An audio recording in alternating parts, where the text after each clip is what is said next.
The Forbes article stared back at me from my laptop screen, his face unchanged by the decade that had passed. Lucian Brennan, tech mogul, net worth $800 million and climbing. The same crooked smile that used to make my heart skip beats now belonged to a stranger who'd built an empire from the ashes of what I'd burned down. I closed the laptop harder than necessary. My hands were shaking. 10 years ago, I destroyed the man I loved most in this world, and he became everything I never imagined he could be. Meanwhile, I'm sitting in a studio apartment above a nail salon in Phoenix, working customer service for a dental supply company, and wondering how my life became so small. But let me start from the beginning, because this story doesn't make sense any other way. I met Lucian in 2011 at a medical conference in Chicago. I was 28, working as a pharmaceutical sales rep, all sharp suits and practiced smiles. He was 31, a rising star in emergency medicine with hands that could steady a racing heart, literally and figuratively. When he walked into that conference room, something shifted in the air. Or maybe that was just me, falling harder than I'd ever fallen for anyone. Dr. Brennan, I approached him during the lunch break, my business card ready. I'm Freya Steele from Meridian Pharmaceuticals. I'd love to discuss our new cardiac medication line with you. He looked at my card, then at me, and I swear his eyes lingered just a moment longer than professional courtesy required. Ms. Steele, I've heard good things about Meridian's research division. His voice had this quality, calm but intense, like he was always thinking 3 steps ahead. We talked for 20 minutes about drug protocols and patient outcomes, but underneath the medical jargon, something else was happening. When he asked if I'd like to continue the conversation over dinner, I said yes before he'd finished the question. That dinner lasted 4 hours. We talked about everything except medicine. His childhood in rural Montana, my struggles growing up with an alcoholic mother, our shared love of mystery novels and terrible reality TV. When he laughed, really laughed, his whole face changed. The serious doctor disappeared, replaced by someone younger and lighter. I don't usually do this, he said as he walked me back to my hotel. Do what? Mix business with. He gestured between us. Whatever this is. This is dinner, I said, though we both knew it was more. Is it? I stopped walking and looked at him. In the streetlight, I could see the flecks of gold in his brown eyes. Number. It's not just dinner. He kissed me then, soft and careful, like he was asking permission. I kissed him back like I was giving it. We were married 18 months later. The early years were good, better than good. Lucian worked brutal hours at Chicago General, but when he came home, he was completely present. We'd cook together in our tiny kitchen, dancing around each other like we'd been doing it forever. He'd tell me about his patients, and I'd share the latest drama from my sales territory. We talked about having kids, maybe buying a house in the suburbs with a real yard. I want to make a difference, he'd say, usually late at night when we were tangled up in bed. Not just patch people up and send them home. Really change things. You already make a difference, I'd tell him. Every life you save matters. But what if I could save more? What if I could prevent them from needing saving in the first place? He had ideas, always ideas. Medical software that could predict cardiac events.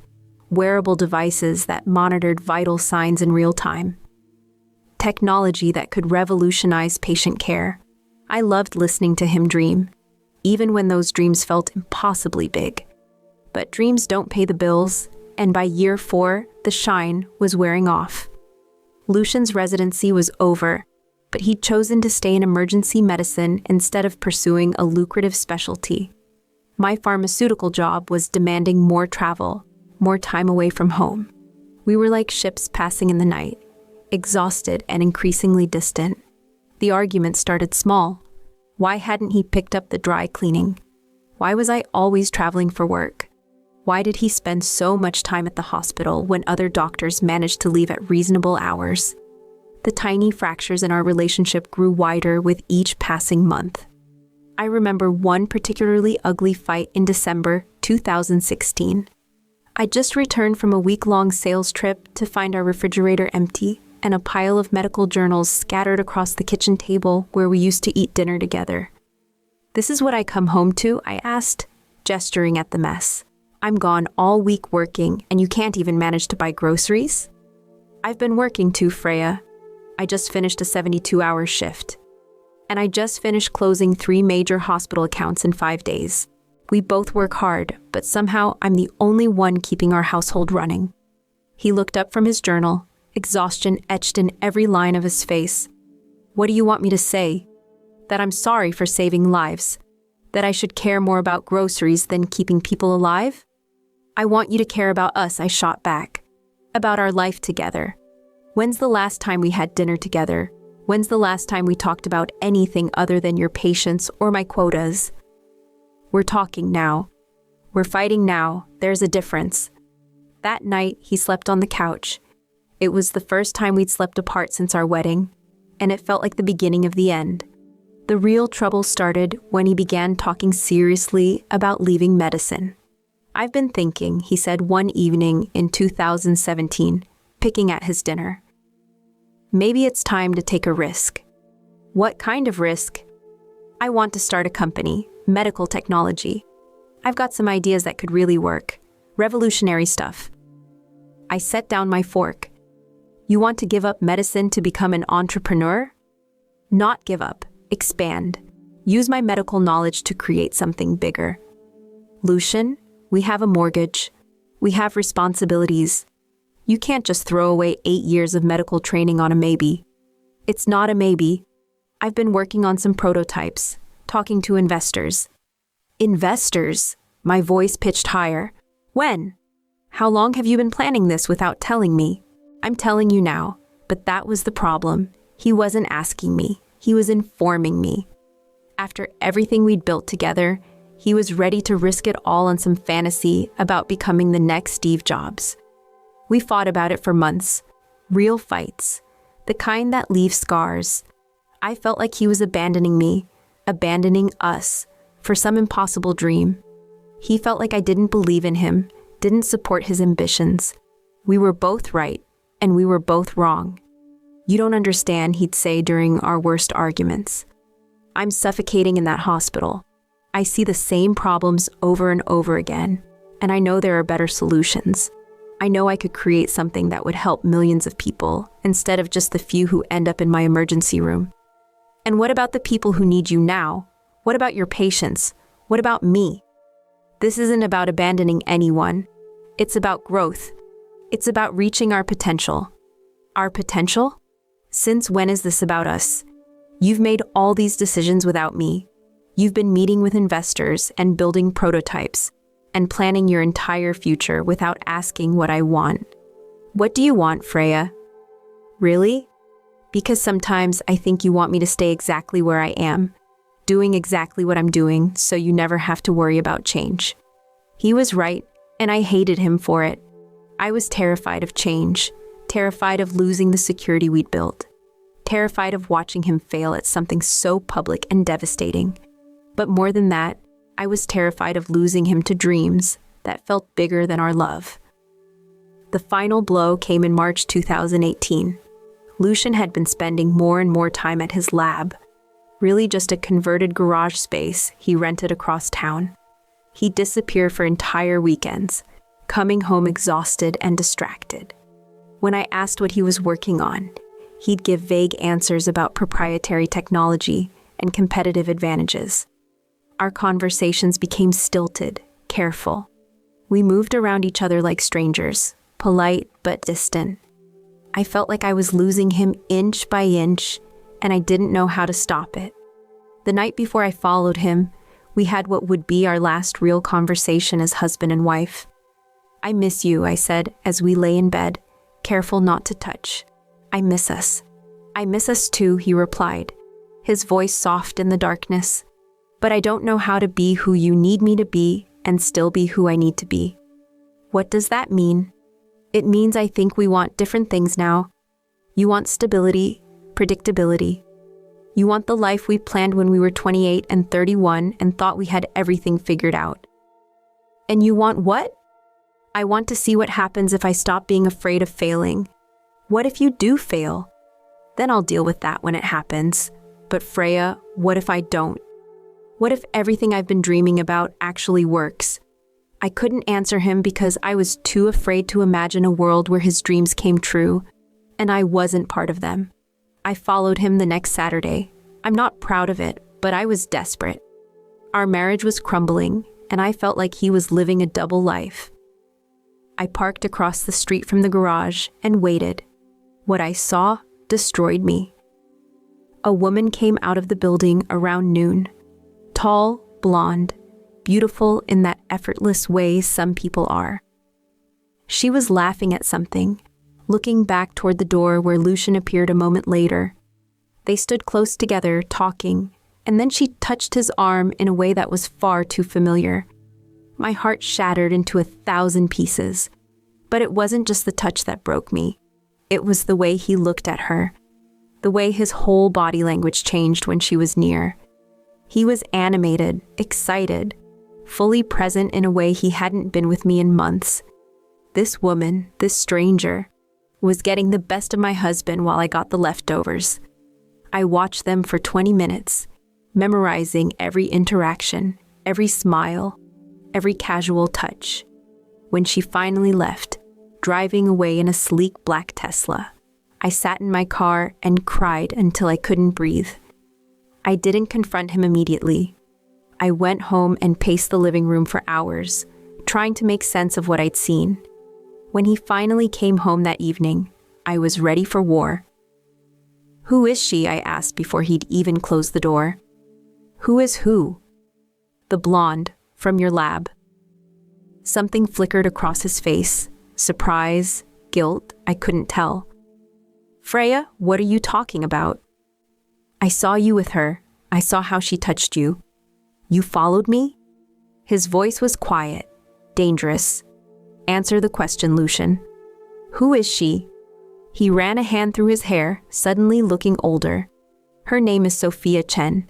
She's an investor, and yes, she's helping fund my research." "Is that all she is?" "Of course that's all she is. Freya, I can't believe you'd even..." "Can't believe what?" "That I'd noticed my husband spending all his time with another woman. That I'd be concerned when our marriage is falling apart and you're playing scientist with some venture capitalist. It's not playing, and she's not just some..." He stopped himself, but it was too late. "Just some what?" "What were you going to say?" "Nothing. Freya, you're being paranoid." "Am I?" "Because from where I was sitting, it looked like you were having the time of your life with Ms. Chen, while your wife sits at home wondering if you even remember she exists." The fight that followed was nuclear. Years of resentment and fear and disappointment came pouring out. I accused him of having an affair. He accused me of being controlling and unsupportive. We said things that couldn't be taken back. "Maybe I should be having an affair," he finally shouted. "At least then I'd be with someone who believes in me. And maybe I should be with someone who puts his marriage before his midlife crisis," I shot back. We slept in separate rooms that night, and I lay awake planning my revenge. The next Monday, I called the Illinois State Medical Board. "I'd like to report a physician for inappropriate conduct with a patient," I told the woman who answered. What followed was a nightmare I created with my own hands. I told them Lucian had been engaging in inappropriate relationships with patients. I made up detailed stories about fictional women, describing how he'd used his position as a doctor to coerce them.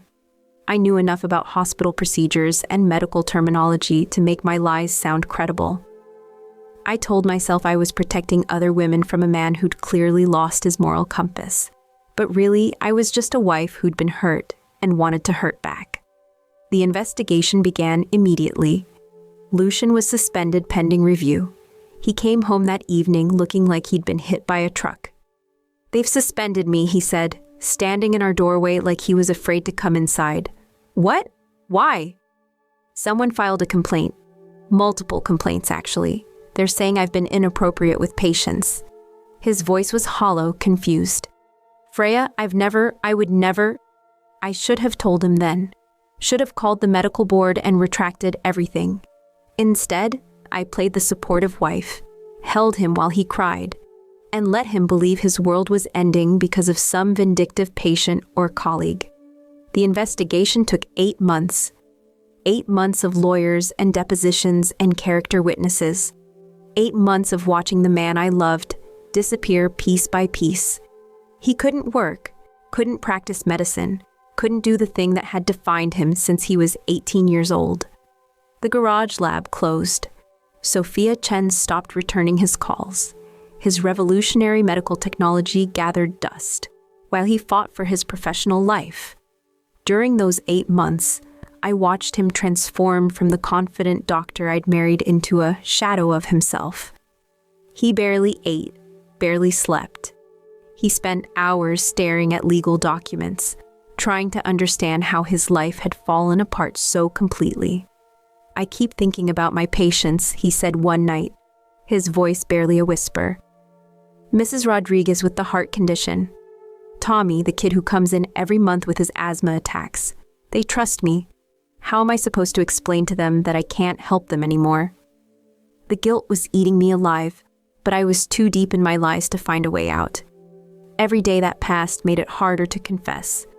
How do you tell someone you've destroyed their life over jealousy and fear? I started seeing a therapist, Dr. Martinez, ostensibly to deal with the stress of supporting Lucian through his ordeal. Really, I was trying to find a way to live with what I'd done. "Marriage is about trust," Dr. Martinez said during one of our sessions. "When that trust is broken, it takes time and effort from both parties to rebuild it." "What if the trust was broken in a way that can't be fixed?" I asked. "Most things can be fixed if both people are willing to do the work, but it requires complete honesty, no secrets, no lies, no hidden agendas." I left that session knowing I would never be able to follow her advice. The truth would destroy Lucian even more completely than my lies already had. In the end, the medical board couldn't prove the allegations because they weren't true, but they couldn't disprove them either. And in medicine, suspicion is often enough. Lucian's license was suspended for 2 years, with the understanding that he'd likely never work in a hospital again. The day the verdict came down, he didn't come home. I found him at a bar downtown, drunk and broken. 2 years, he said when I sat down beside him. 2 years minimum, and even then, no hospital will hire me. 20 years of my life, gone. "We'll figure it out," I said. "We'll find another way." He looked at me with eyes that were completely empty. "There is no we, Freya. There hasn't been for a long time." He left me in January 2019. "I know it was you," he said as he packed his bags. "What?" "The complaints. I know it was you, Freya." My blood turned to ice. "How can you say that? How can you accuse me of—" "Because I know you. I know how your mind works when you're hurt. And I know that some of the details in those complaints came from conversations we had, private things I never told anyone else. I wanted to deny it, but the words wouldn't come." He stood there looking at me with such profound sadness that I almost broke down and confessed everything. "Why?" he asked. "Why would you destroy me like this?" "I didn't." "Yes, you did. And the worst part is, I understand why. I was pulling away from you, from us. I was so focused on my work, on proving myself, that I forgot what really mattered. But this." He gestured around our empty bedroom. "This is unforgivable." He left that night, and I never saw him again. For a while, I tried to track him down. I called his friends, his family, anyone who might know where he'd gone. But Lucian Brennan had disappeared completely. No forwarding address, no social media presence, no trace of the man who'd once been my whole world. The divorce papers arrived 6 months later, filed by a lawyer in California. I signed them without contest. It was the least I could do. I figured he'd eventually resurface, maybe start over in a new city with a new career. I never imagined he'd become one of the most successful entrepreneurs in the country. The first time I saw his name in the news was 2021. A small tech blog mentioned a startup called MedLink, founded by a former physician who developed revolutionary patient monitoring software. The description sounded familiar, but the founder was listed as L. Brennan, and there was no photo. I told myself it couldn't be him. My Lucian was broken, defeated. He wasn't the type to reinvent himself as a tech mogul, but the company kept growing. MedLink's software was being adopted by hospitals nationwide. Their wearable monitoring devices were changing how doctors tracked patient vital signs. Everything Lucian had dreamed about in our tiny kitchen was coming true, just not how either of us had imagined. By 2023, MedLink had gone public. The IPO made headlines, and suddenly L. Brennan had a face again. My ex-husband, older and harder around the edges, but unmistakably the man I'd once loved. The man I'd destroyed. The interviews were the hardest part. Watching him on CNBC, talking about his company's mission to revolutionize patient care through technology. Hearing him discuss his inspiration. Sometimes life forces you to find a new path. Sometimes that path leads somewhere better than you ever imagined. He never mentioned his medical background, never talked about why he'd left medicine. When reporters asked about his past, he'd smile that same crooked smile and redirect the conversation to MedLink's future. It was like Dr. Lucian Brennan had never existed. I tried reaching out once in 2023. I found MedLink's corporate address and sent a letter to his office. I apologized for everything, explained why I'd done what I did, begged for a chance to make things right. The letter came back unopened, stamped "Returned to sender." That's when I realized how completely I'd been erased from his life. Not just ignored or forgiven, but eliminated. I was a chapter he'd torn out of his story so completely that even acknowledging my existence would have required too much energy. And now, here I am, reading about his latest acquisition in Forbes, wondering what might have been if I'd handled things differently. If I'd trusted him instead of destroying him. If I'd been brave enough to support his dreams instead of trying to kill them. The article mentions his philanthropic work. MedLink sponsors medical research, provides technology to underserved hospitals, funds scholarships for medical students. He's doing everything he once dreamed of doing as a doctor, just on a scale neither of us ever imagined possible. There's a quote near the end that stops me cold. Success isn't about avoiding failure. It's about learning from the people who tried to break you and becoming stronger than they ever imagined you could be. I wonder if he's talking about me. Probably not. Lucian Brennan, the billionaire, has bigger things to think about than his ex-wife who destroyed his first life. But Lucian the man, the one who used to hold me while we watched terrible reality TV, might remember me sometimes. Might wonder what I'm doing now, whether I ever found happiness. The answer is no, in case he's wondering. I found a lot of things after he left. Guilt, regret, a deep understanding of how badly you can hurt someone when you're afraid of being hurt first. But happiness, that's been harder to come by. I've dated other men, even lived with one for a while. Marcus was a good man, an accountant who brought me flowers every Friday and never raised his voice. But he wasn't Lucian. He didn't have impossible dreams or crooked smiles or hands that could save lives. He was safe and predictable, and everything I thought I wanted until I had it. We broke up after 2 years when he proposed. I couldn't say yes to a man I'd settled for, couldn't build a life with someone who would always be a consolation prize. "I think you're still in love with your ex-husband," he said as he packed his things. "That's ridiculous. We've been divorced for years." Love doesn't have an expiration date, Freya. Neither does guilt. He was right, of course, but admitting that would have meant admitting that I'd thrown away the love of my life over jealousy and fear, and I wasn't ready for that level of self-awareness. I've been in therapy on and off since the divorce, working through my issues with trust and abandonment and the self-destructive impulses that led me to destroy the best thing in my life. Dr. Patel, my current therapist, keeps pushing me to examine my patterns. "You seem to sabotage relationships when they get too real," she observed during our last session. "When the other person becomes too important, too central to your happiness, you find ways to push them away." I didn't push Lucian away. I destroyed him. Same result, different method. You eliminated the threat of abandonment by abandoning first. He was going to leave me anyway. He was already gone, emotionally. I just made it official. Was he? Or were you so afraid he might leave that you interpreted his pursuit of his dreams as rejection? I couldn't answer her because I wasn't sure anymore. Looking back, I can see how my fear and insecurity twisted everything. Lucian's excitement about his work became evidence that he didn't care about me. His passion for innovation became proof that I wasn't enough.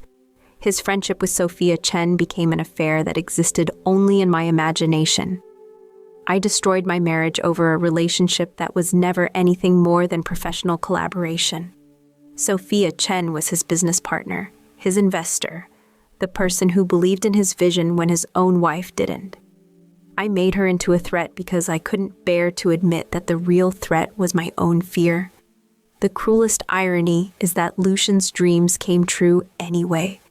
Without me, without the woman who was supposed to support him through everything. He built his empire from the ashes of his medical career, and he did it alone.